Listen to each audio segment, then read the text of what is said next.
ગુજરાતના મારા વહાલા સૌ નાગરિક ભાઈઓ બહેનો, 80મા સ્વતંત્ર પર્વની સૌને ખૂબ ખૂબ શુભેચ્છાઓ. આઝાદીના 8 દાયકા આ વર્ષે ગૌરવભેર પૂરા કરીને શતાબ્દી વર્ષ તરફ આપણે આગળ વધી રહ્યા છીએ. દેશને આવી મહામૂલી સ્વતંત્રતા અપાવનાર આઝાદીના લડવૈયાઓ, દેશ માટે વીરગતિ વહોરનાર નામી અનામી અનેક સ્વતંત્ર વીરોને વંદન કરું છું. એમણે આપેલી એ વિરાસતના સન્માન અને દેશના સ્વાભિમાન સાથે દુનિયાના દેશો સમક્ષ એક વિશિષ્ટ છબી ભારતે મૂકી છે. આઝાદી માટે ખપી જનાર વીરોનો મંત્ર હતો, દેશ માટે મરી ફીટવાનો, રાષ્ટ્ર કાજે સમર્પિત રહેવાનો. આજે જનજનમાં વડાપ્રધાન શ્રી નરેન્દ્રભાઈ મોદીના નેતૃત્વ અને પ્રેરણાથી દેશ માટે જીવી જાણવાનો અને રાષ્ટ્રહિત પ્રથમનો મંત્ર ગુંજે છે. દેશની વિરાસતોનું ગૌરવ કરવાના અનેક અવસરો પણ શ્રી મોદી સાહેબે આપણને આપ્યા છે. સોમનાથ મંદિરના પુનઃનિર્માણના 75 વર્ષની ઉજવણી આપણે સનાતન સંસ્કૃતિની વિરાસતને ગૌરવમય બનાવી છે. વિરાસતોના ગૌરવ સાથે વિકાસની નિત નવી ઊંચાઈઓ આપણે વડાપ્રધાનશ્રીની વિઝનરી લીડરશિપમાં વિરાસત બી વિકાસ બીથી પાર કરી છે. તેમણે વિકસિત ભારત 2047ના નિર્માણનો જે સંકલ્પ કર્યો છે તેમાં ગરીબ, યુવા, અન્નદાતા અને નારી શક્તિને મુખ્ય આધાર ગણાવ્યા છે. આપણે પણ ગુજરાતમાં આ 4 પિલરના સશક્તિકરણ માટે અનેક આયામો પાર પાડ્યા છે. ગરીબો, વંચિતો અને જરૂરિયાતમંદ લોકોને કલ્યાણ યોજનાઓના કેન્દ્રમાં રાખીને સેચ્યુરેશન એપ્રોચથી 100% લોકો સુધી યોજનાઓના લાભ પહોંચાડી રહ્યા છીએ. યુવા શક્તિના કૌશલ્યથી સ્ટાર્ટઅપ ઇકોસિસ્ટમોને વધુ મજબૂત બનાવવા સ્ટુડન્ટ સ્ટાર્ટઅપ અને ઇનોવેશન પોલિસી પણ અમલી બનાવી છે.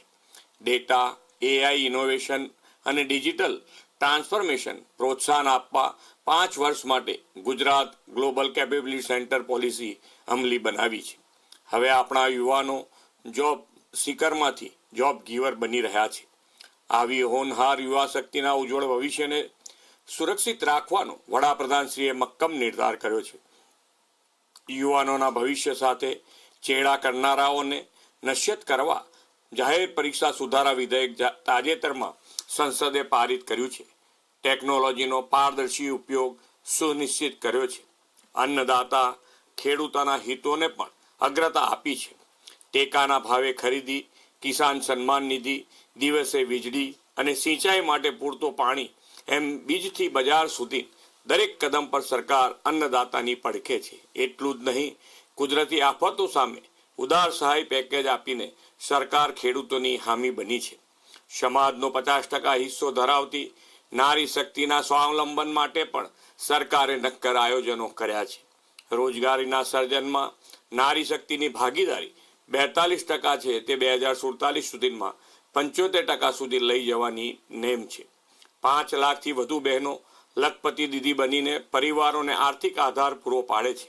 ઉદ્યોગ ક્ષેત્રે સી સ્ટાર્ટઅપ અને સહકારી ક્ષેત્રે મહિલા મંડળીઓને પણ પ્રોત્સાહનો પૂરા પાડવાના છે. આવનાર સમયમાં વિકાસ અને અર્થતંત્રની પ્રગતિમાં ટેકનોલોજી મુખ્ય પરિબળ બનવાની છે એ વાત નિશ્ચિત છે. ટેકનોલોજીના અને ઇમર્જિંગ સેક્ટરમાં ગુજરાત મહત્વના પ્લેયર તરીકે ઉભરી આવ્યું છે. વડાપ્રધાન શ્રી નરેન્દ્રભાઈ મોદીની પ્રયાસોથી ગુજરાતમાં 3 સેમિકન્ડક્ટર પ્લાન્ટ કાર્યરત થયા છે. આના પરિણામે નવા MSME અને નવા ઉદ્યોગ માટે આત્મનિર્ભરતાની તકો ઊભી થઈ છે. વડાપ્રધાનશ્રીએ સૌના સાથ, સૌના વિકાસ, સૌનો વિશ્વાસ અને સૌના પ્રયાસથી વિકાસની આગવી દિશા આપી છે. ગામડું હોય કે નગર, દરેક વ્યક્તિ અને સમાજને વિકાસની મુખ્ય ધારામાં લાવવાનો સેવાયજ્ઞ તેમણે આદર્યો છે. ગુજરાતમાં એ જ માર્ગે ચાલીને વોકલ ફોર લોકલથી ગ્રામીણ ઉદ્યોગો, હસ્તકલા, વિરાસતોને ગ્લોબલ પ્લેટફોર્મ આપ્યું છે. વાઇબ્રન્ટ સમિટની સફળતાના પગલે વિશ્વના દેશોના ઉદ્યોગ રોકાણકારો ગુજરાત આવ્યા છે. હવે લોકલ એસ્પિરેશન અને ગ્લોબલ એમ્બિશનના ધ્યેય સાથે આપણી પ્રાદેશિક ક્ષમતાઓને વિશ્વ સમક્ષ મૂકી છે. એ માટે 4 વાઇબ્રન્ટ ગુજરાત રિજનલ કોન્ફરન્સ સફળતાપૂર્વક પાર પાડી છે અને સ્થાનિક ઉત્પાદનોને વૈશ્વિક બજાર મળ્યું છે. ફ્યુચર રેડી અને આવનાર ભવિષ્યને અનુરૂપ ઉદ્યોગો માટે ગુજરાત ગ્લોબલ ડેસ્ટિનેશન બન્યું છે. પોલિસી ડ્રીવન સ્ટેટ અને પ્રોએક્ટિવ ગવર્નન્સથી ગુજરાતની ઇમેજને સમય અનુરૂપ પોલિસી રિફોર્મ અને પોલિસી ફ્રેમવર્કથી વધુ ઉજળી બનાવી છે. નવી ઉદ્યોગ નીતિ 2026 અને data centre policy, ship building and repair policy જાહેર કરીને ઔદ્યોગિક ક્ષેત્રને વેગ આપ્યો છે. ઉદ્યોગ, વેપાર, ઉત્પાદન ક્ષેત્રથી લઈને કૃષિ, ગ્રામીણ અર્થતંત્ર અને સામાજિક સેવા ક્ષેત્ર સહિત સર્વાંગી વિકાસની પરંપરા ગુજરાતમાં ઊભી કરી છે. બાળકોના સંસ્કારયુક્ત શિક્ષણ અને શિક્ષણની ગુણવત્તા સુધારા પર સરકારે ખાસ ભાર મૂક્યો છે. કોઈ પણ કારણોસર શિક્ષણ અધવચ્ચેથી છૂટી ગયું હોય તેવા બાળકોને શોધીને શાળામાં પ્રવેશ આપવાનું અભિયાન ઉપાડ્યું છે.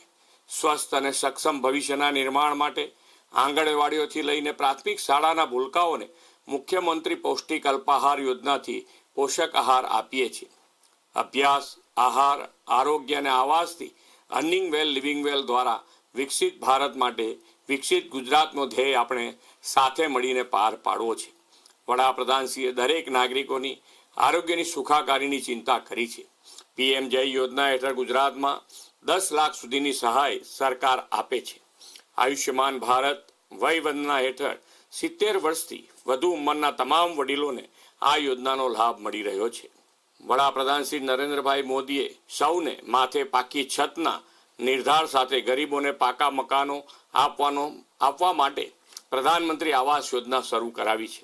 ગુજરાતમાં 16 લાખ પરિવારોને પાકા આવાસ મળ્યા છે. વંચિતોને વરીયતાના મંત્ર સાથે આદિજાતિ બાંધવો અને આદિજાતિઓને પણ વિકાસના લાભો પહોંચાડવા વનબંધુ કલ્યાણ યોજનાનો સફળતાથી અમલ કર્યો છે. આદરણીય વડાપ્રધાનશ્રીએ આપેલા રિફોર્મ, પરફોર્મ અને ટ્રાન્સફોર્મ સૂત્રને ગુજરાતમાં ભલીભાંતિ ચરિતાર્થ કર્યું છે. તેમના માર્ગદર્શનમાં પર્યાવરણ સંરક્ષણ અને ગ્રીન ગ્રોથ સાથેના વિકાસને આપણે પ્રાથમિકતા આપી છે. મિશન લાઈફ, એક પેડ માં કે નામ, કેચ ધ રેન જેવા અભિયાનોથી આ દિશામાં આગળ વધી રહ્યા છીએ. પર્યાવરણ સુરક્ષા સાથે દેશાભિમાનની પ્રતિબદ્ધતા સાકાર કરવી છે. આ માટે 9મી ઓગસ્ટથી દેશભરમાં હર ઘર તિરંગા અભિયાન શરૂ થયું છે. આવા રાષ્ટ્રહિતના અભિયાનોમાં આપણે અગ્રેસર રહીને વિકસિત ગુજરાતથી વિકસિત ભારત 2047ના સંકલ્પ સાથે આગળ વધીએ. આપણને તો સ્વતંત્રતાની શતાબ્દી 2047માં ઉજવીએ તે પહેલા 2035માં એક મોટી તક મળવાની છે. ગુજરાતની સ્થાપનાના 75 વર્ષ 2035માં પૂર્ણ થશે. આપણે સૌ સાથે મળીને એ અવસરને વિકાસના અમૃતકાળ સાથે વિકસિત ભારત માટેનો સુવર્ણકાળ બનાવીએ.